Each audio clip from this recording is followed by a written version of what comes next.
আপনি দেখছেন Padma news 24.com এর রাত 8:30টার বিশেষ বুলেটিন ফ্ল্যাশ নিউজ। সাথে আছি আমি মুবিনা মিম। facebook.com/পদ্মা-নিউজ24 পেজ ফলো করে আমাদের সাথেই থাকুন। সাধারণ অধিবেশনে যোগ দিতে অন্তর্বর্তী সরকারের প্রধান উপদেষ্টা ডক্টর মোহাম্মদ ইউনূসের নেতৃত্বে নিউ ইয়র্ক যাচ্ছেন 57 সদস্যের প্রতিনিধি দল। পররাষ্ট্র উপদেষ্টা তৌহিদ হোসেন সংবাদ মাধ্যমকে বলেন, বর্তমান সরকার সিদ্ধান্ত নিয়েছে অবশ্যই ব্যয় সংকোচ করতে হবে। প্রতিনিধি দলের আকারের বিষয়ে তিনি বলেন, বিগত সময়ে এ সংখ্যা ছিল 344, 335, 108, 138, 146 জন। উপদেষ্টা বলেন, নিরাপত্তা এবং প্রেস সহ সবকিছু মিলিয়ে সংকোচন করা যায়নি, কারণ নিরাপত্তা তো সবার উপরে। সব মিলিয়ে এবার 57 জন যাচ্ছেন, তার মধ্যে বড় অংশ নিরাপত্তা এবং প্রেস। একেবারে নিতান্ত প্রয়োজনীয় ব্যক্তিরা যাচ্ছেন জাতিসংঘ সফরে।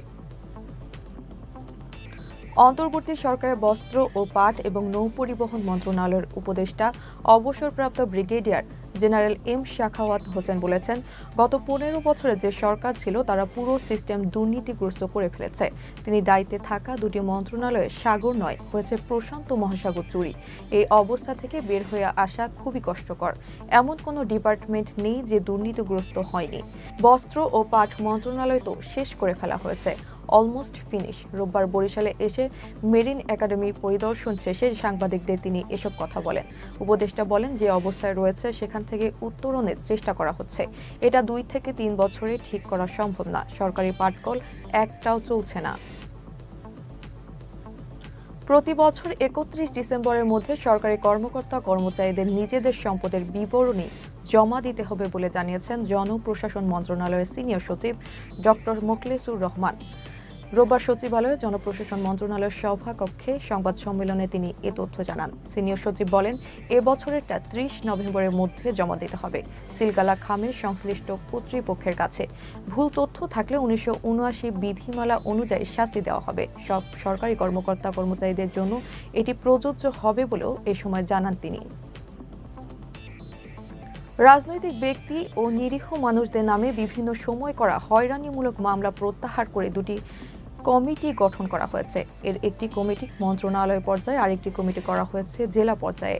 রোববার স্বরাষ্ট্র মন্ত্রণালয়ের জননিরাপত্তা বিভাগ থেকে বিজ্ঞপ্তিতে এ তথ্য জানানো হয়। মন্ত্রণালয় পর্যায়ের কমিটি সভাপতি করা হয়েছে আইন, বিচার ও সংসদ বিষয়ক মন্ত্রণালয়ের উপদেষ্টাকে।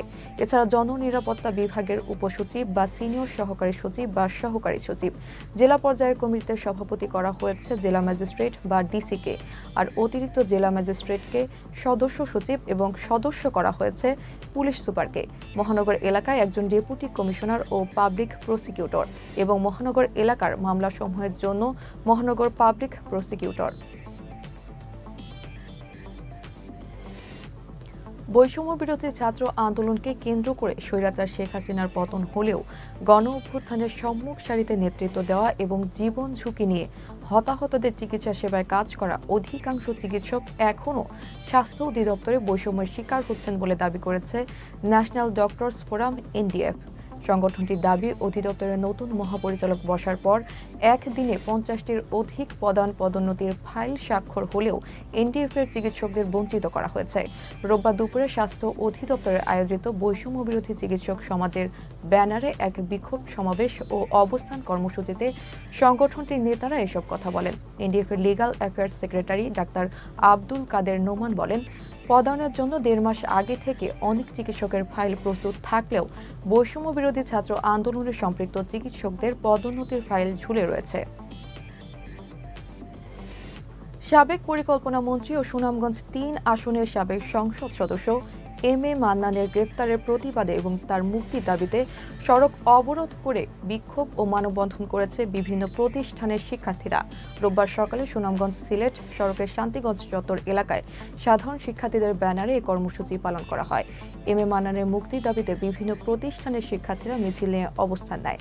সড়ক অবরোধ করে ঘণ্টাব্যাপী মানববন্ধন ও বিক্ষোভ করে তারা। এ সময় বিভিন্ন স্লোগানের মাধ্যমে দাবি জানানো হয় তার নিঃশর্ত মুক্তির। গত বৃহস্পতিবার রাতে নিজ বাসা থেকে গ্রেপ্তার হন সাবেক পরিকল্পনা মন্ত্রী এম এ মান্নান। শুক্রবার আদালতের মাধ্যমে তাকে জেলা হাজতে পাঠানো হয়েছে।